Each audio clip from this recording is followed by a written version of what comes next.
Bonjour et bienvenue sur ce plateau télé. Nous sommes en direct du Forum Reset et je reçois Stéphane Vincent. Bonjour. Bonjour. Vous êtes le délégué général de l'association La 27e Région. Pouvez-vous nous présenter cette structure? Oui, en deux mots, c'est une association qui est née il y a quelques années d'une discussion avec l'Association des régions de France. Et notre travail, en fait, on est une association loi 1901, classique, mais notre travail, c'est de jouer pour les régions le rôle de laboratoire d'innovation politique.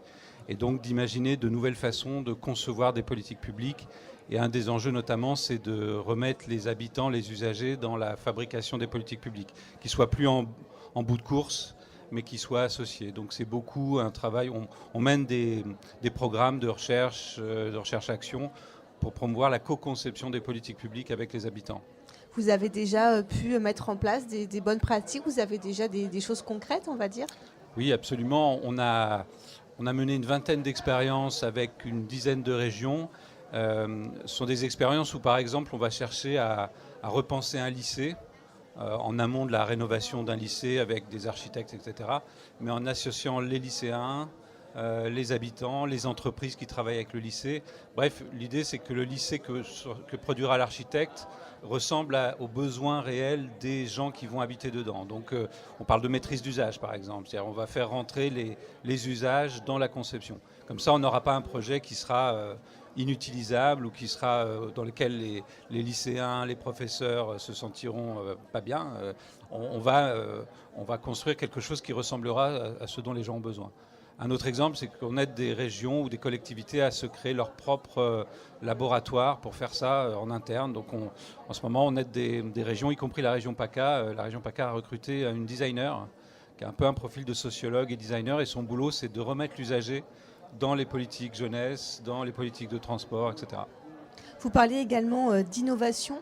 C'est important cette notion-là pour justement contribuer au développement économique des territoires, qu'elle soit sociale ou... Oui, bien sûr. Après, le mot innovation est un mot fourre-tout, et donc c'est un peu compliqué de s'en tenir au mot innovation. Nous, ce qui nous intéresse, c'est comment on co-conçoit en fait les politiques publiques. Pour nous, l'innovation, c'est l'innovation avec les gens. Donc ce qui nous intéresse, c'est ce qu'on appelle par exemple l'innovation sociale. C'est-à-dire pas simplement l'innovation technologique. Les technologies permettent de faire des tas de choses, mais l'enjeu, c'est qu'elles permettent de faire des choses dont les gens ont besoin. Donc en général, nous on considère que les choses marchent mieux lorsque les gens sont associés à ces choses, donc à leur élaboration. Donc voilà, nous on est beaucoup dans une innovation par les gens, avec les gens. Dernière question, vous êtes présent sur ce forum aujourd'hui. Qu'est-ce que vous pensez d'une telle initiative? Je trouve ça vraiment très intéressant parce que d'abord on mesure mieux le panorama des acteurs qui existent dans la région, et j'imagine qu'il y a des gens qui viennent bien au-delà.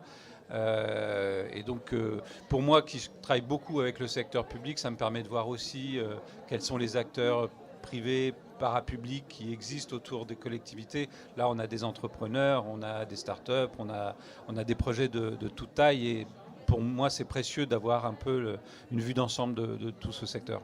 Merci beaucoup. Merci à vous.